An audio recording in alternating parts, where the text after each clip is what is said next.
This is going to be my walk around on November 966 Foxtrot. She's on floats and in the hangar with a scaffolding around it for maintenance.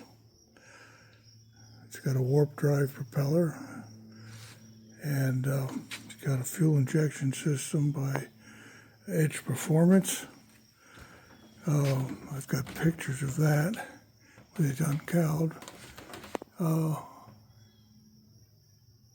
Wings are extended in the hangar. If you can probably see, it needs a bath. It was out all last summer, and I had to stop flying in August very rapidly, so I never got a chance to wash it when I got back to the hangar. So anyway, everything looks good.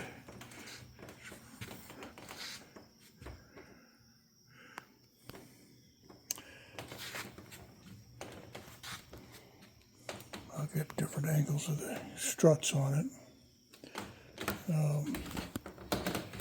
Inside the cockpit here, I put on a 5-point shoulder harness, and let's see if I get down here.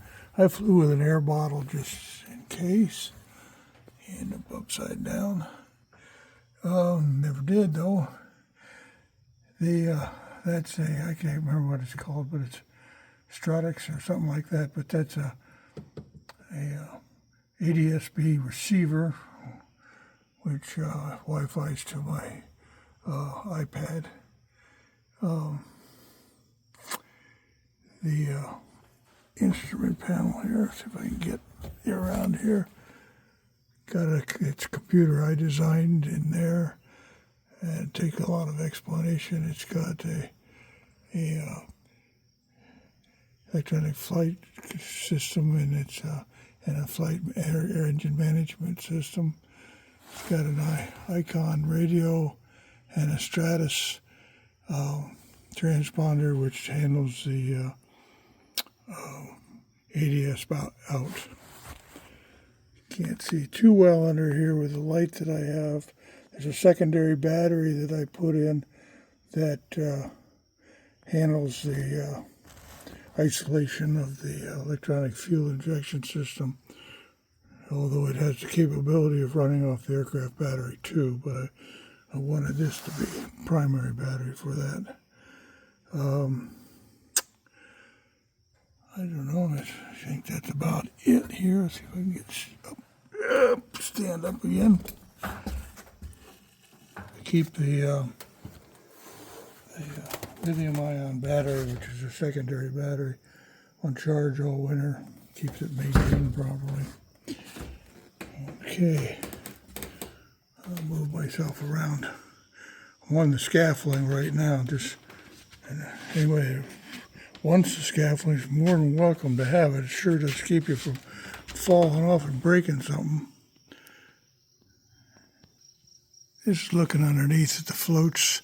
They got the trolleys that I use in the hangar. They go with it if somebody wants them. And it's in air floats. Don't leak. They do quite well. I keep it on the lift, so I wouldn't really know if it would leak over long periods of time, but it doesn't cause me a problem. Okay.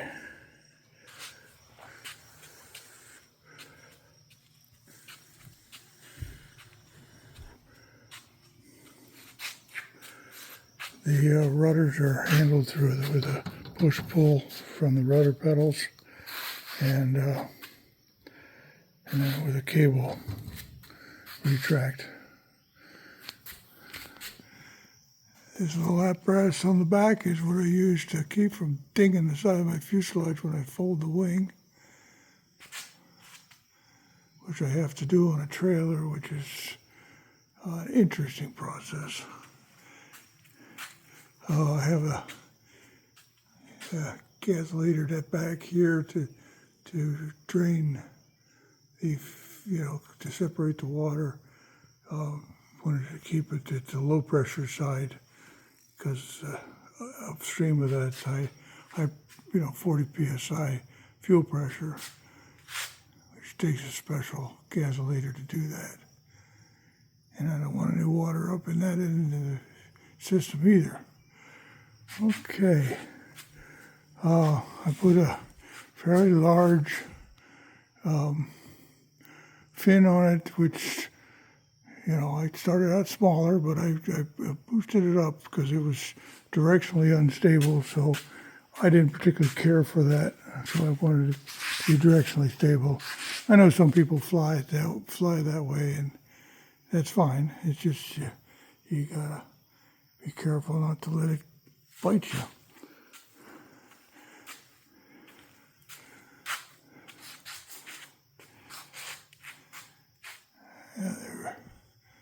I did do an extension on the trim tab. I don't know if I can see that or not from down here. I can see it better from below. Because, I just wanted to have plenty of trim power, electric trim. I bring the power in for keeping the battery maintained over the winter. That's a small line coming in. And again, you can see it needs a little bit of a bath. I usually do that on my conditional inspection, which due to my health I haven't been able to get to right away. And that it's a good time to really check an airplane out when you're cleaning it off. You need it clean anyway, but okay. As far as the cooling system goes, I basically backed off to just having the radiator out the bottom. It seemed to work best. Got I added some side vents to keep the cowling temperature down.